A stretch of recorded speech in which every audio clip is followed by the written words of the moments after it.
Today I'm going to make some turkey feta meatballs. I'm going to start with 1 pound of ground turkey in my bowl, and to that I'm going to add 1/3 cup of breadcrumbs and 1 large egg that I have already beaten.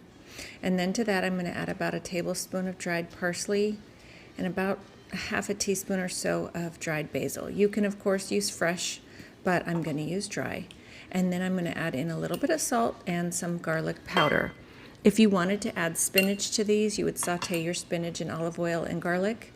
But I don't have any spinach, so garlic powder it is.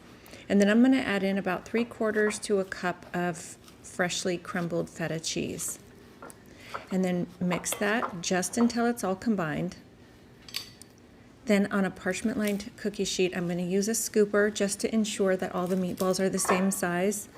But then I'm going to go back in with my hands and roll the meatballs so that way all the cheese doesn't come out and they are round like meatballs. And then I'm not going to be cooking these today, so I'm going to cover them with plastic and I'm going to put them in the freezer just until they are frozen.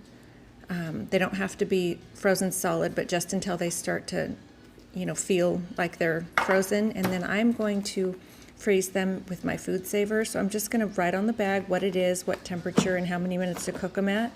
And the reason I froze them is because when the vacuum sealer sucks all the air out of the bag, I don't want them to get smashed.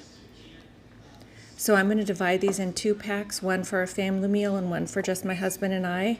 And then I'm going to pop them in the freezer for future use. And now we have homemade turkey feta meatballs.